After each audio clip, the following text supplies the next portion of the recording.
Welcome to Executives at the Edge, a podcast brought to you by MEF. I'm your host, Pascal Menezes. Join me as we explore thought-provoking perspectives from the leaders and changemakers who are propelling enterprise digital transformation forward.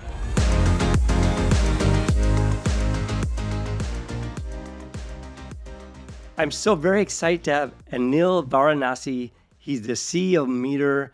Anil, welcome to Executives at the Edge. And today I believe we're going to cover Campus NaaS, Campus Network as a Service. And I believe Meter has done some incredible work in really pioneering this area.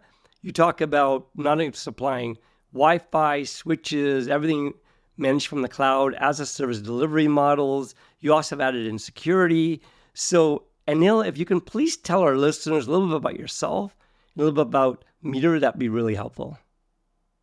Pascal, thank you so much for having me. Really appreciate it. A little bit about me. I studied networking in college and have been working in networking for the last 20 years, building out software, hardware, and build and deploy systems. We started Meter about a decade ago. I started with my brother, Sunil, who I've now been working with for 2 decades. And fundamentally, what we've been trying to do with Meter and what the goal has always been is to hopefully make internet infrastructure, internet networking, Wi-Fi on campuses that might be warehouse, life sciences lab, retail, healthcare, education, more of a turnkey utility. And you're right, we do this entirely end-to-end from ISPs to site surveys to rack build-out to our own hardware from security appliances, switches, access points, and applications on top, and entirely managed while providing and building great software for our customers, which are usually IT and networking teams, and then our partners as well. So, Anil, you talk about network as a service. So what are the core principles behind it? And how does it align with the broader vision of the NaaS sector as you see it? Yeah, I think this is a really good question because the term NaaS has become so muddled, especially in the last year or two. We've been thinking about this for a while. For those that are interested in like a longer thing of how we're thinking about it, we ended up writing something about this. It's at NaaS.com, actually, NaaS.com, and you'll see a bit more on what we wrote. But I think essentially the two main components are a great product and a great service. Historically, it's been that there's been a lot of good product companies that build good hardware. Maybe you buy some other software, you bring it together for analytics and observability and performance and other things, but you put a bunch of products together to make your offering good for your customers or your colleagues, any of those things. Then you also historically had really great service companies. And these service companies might know how to do the installations really well. They might know how to do support really well. And they might know how to do the entire maintenance and life cycle of it really well. For us, what NaaS really means is a combination of great product and really great service as well. And similar to what the hyperscalers have done for cloud infrastructure, which is instead of having to go rent out a space, buy a bunch of racks, servers, and do RAID and cooling and all of that, you can just say, I would like X amount of servers that I can spin up to use for my application. We think Campus NaaS, which is what we're doing as well, should be that easy, which is customers should be able to scale up while having really great products that are fully integrated and service that because of that great product is even better. And this should be true even for partners that are supporting, whether it's their end customers, if they're ISPs and providers and telcos, or if they're MSPs. If you have a really great product and services that are built on top, they should be able to deliver that. So product and service combination is what we think about for NaaS. So Meter's been around for a decade. You have a great customer base already that you've got deployed, and what you're doing is basically a cloud delivery model of network as a service for the campus. So you build your own switches, you build your own Wi-Fi, you build all the managed offerings. You've got security appliances, like you said, firewalls. So really incredible stuff. So And now you also talked about the internet ISPs. Can you articulate a little bit about how all this comes together? Like why? Yeah. So is this enterprise is all about accessing the internet and doing SD-WAN on top of it, and that's kind of how you see it, and you manage all of that for them? Yeah. So what, we started with building really great networking hardware and software. And as we got few years in a decade ago, no matter how great of a hardware and software we build, if there's not great WAN connection and that egress isn't great, it really doesn't matter how great of a network you have. So what we started doing is building this full platform in the last 5 to 7 years on top of our hardware and software as we're making that better. So how it works today is, let's say there's an enterprise that might come in through a partner or come in direct. They give us an address, they give us a floor plan, and answer a bunch of questions about security and how it's connected.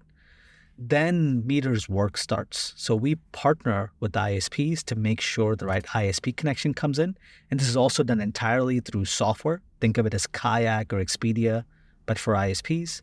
Then we do the full rack build out, like you're saying, on security appliances, switches, install our APs, do the site surveys, testing, and then software on top that has DNS security, SD-WAN, site-to-site, VPN, all built in so that our customers and partners can scale their networks. Now, will multinationals, don't they also rely on like MPLS and IPVPNs also? So is that only for these smaller sites that you take on, or do you take on the large campuses of the multinationals too? Yeah, we do take on the really large campuses as well. We have individual customers that have millions of square feet with us. We have individual customers that have hundreds of locations with us. And we do plug in for existing MPLS networks. We plug into those. We don't actively manage those ourselves. Majority of enterprises that we work with as well, even if they do have MPLS in place, are looking to move to SD-WAN. So as part of our offering, we help them in that transition.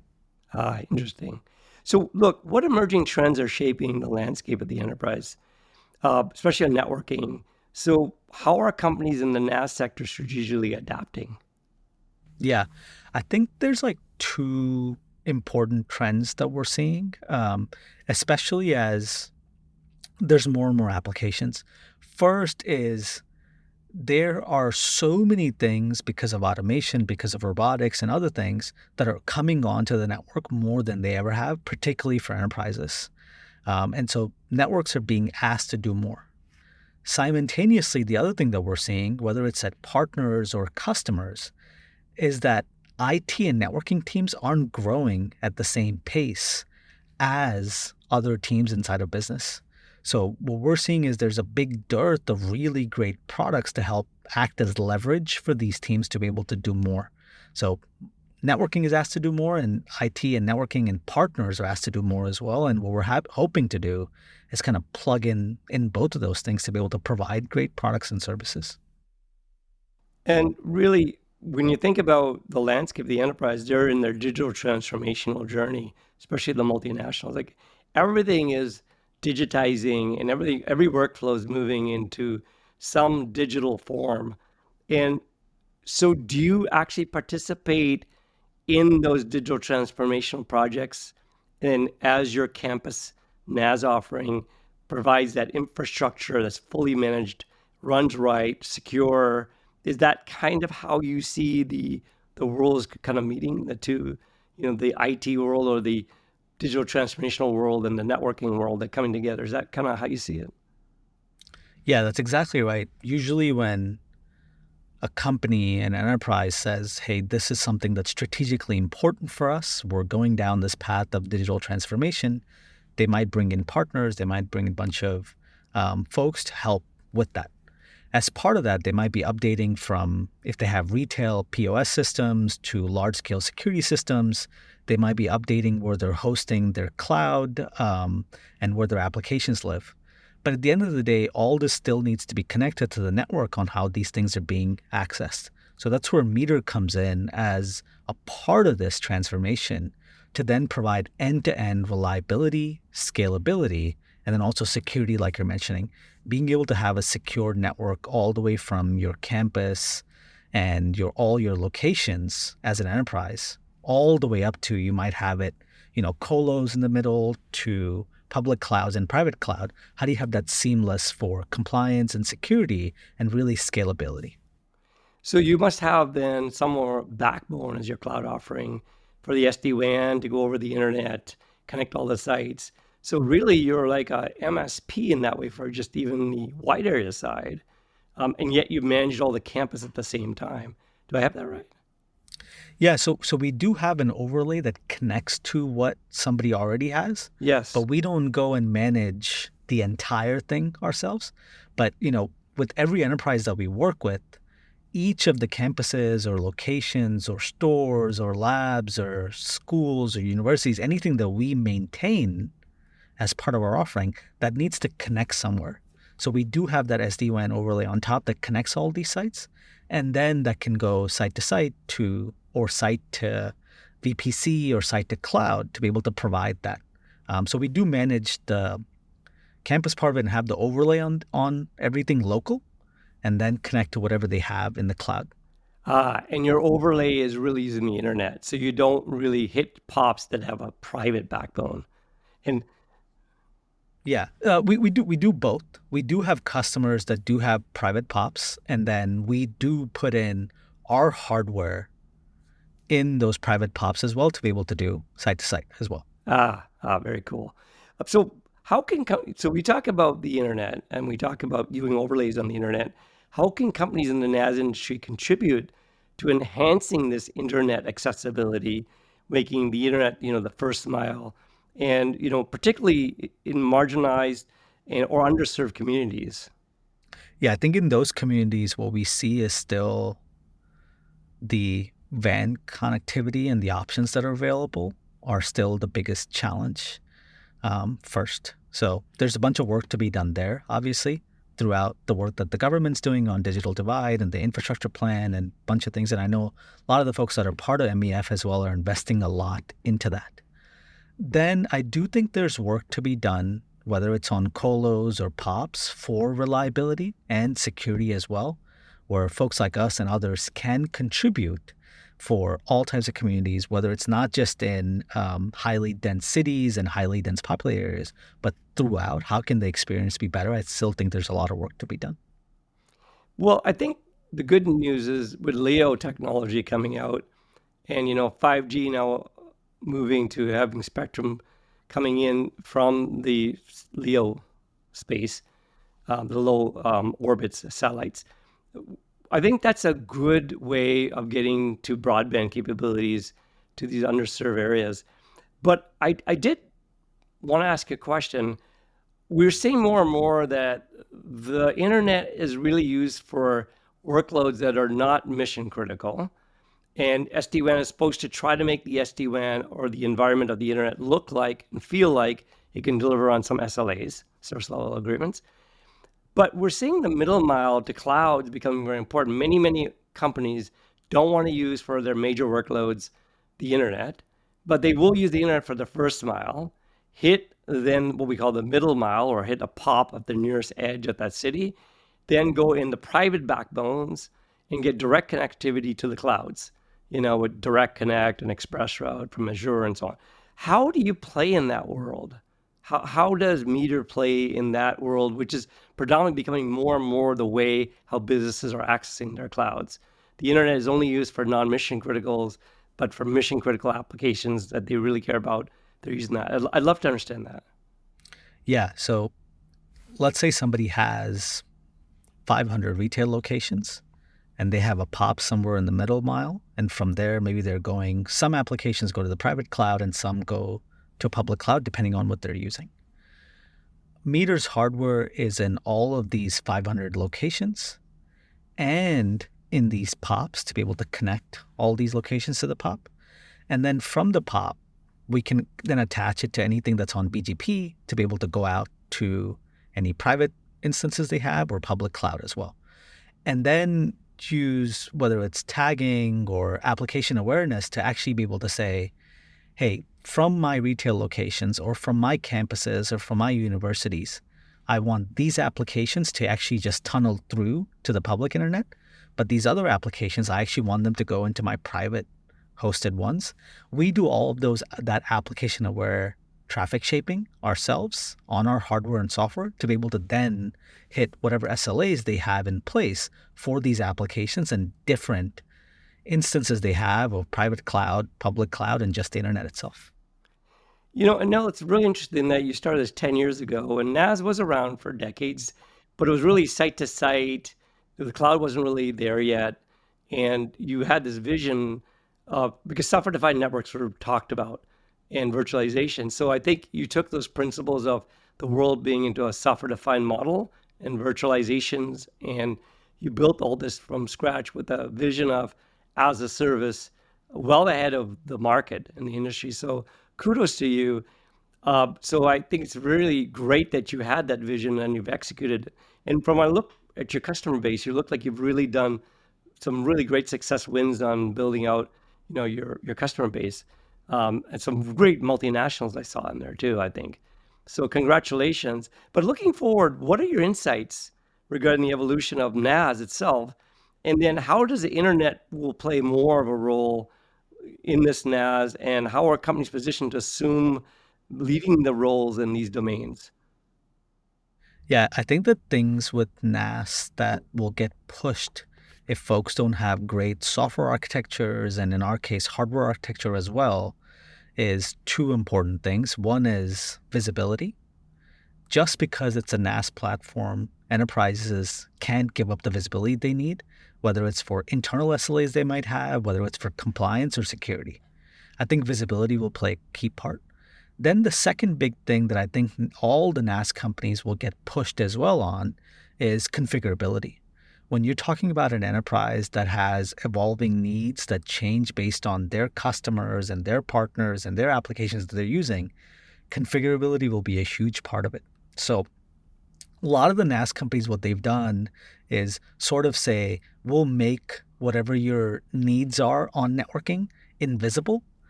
We actually believe the other way should be true, which is these enterprises should have more control, more visibility if they need it, but it shouldn't be the default. And that's the push that I think the industry will go towards on needing more configurability and visibility. And to your second question on what the internet will need to be able to do, I think fundamentally we'll have to upgrade a lot of our backbone infrastructure that as applications are moving online, I think the bandwidth requirements and how much throughput and how hungry each of these local networks will be and applications will be and devices will only increase. And that will need to be pushed further on how we're thinking about last mile, how we're thinking about the middle mile, as you put it, and just the entire backbone infrastructure in the first place. Yeah, no, well said. And actually, in MEF, we do see the internet as being the first mile, but we Yeah. do see it as hitting a very local pop at some provider. And from there, it hits a business network, a middle mile, we'll call it, a backbone that is designed for deterministic performance, and then connecting to all kinds of clouds directly and bypassing the internet. So that's how we see it. And we, how I think our providers are seeing it long term too. And at that edge pop will be edge compute too. So, Anil, this has been really an incredible discussion.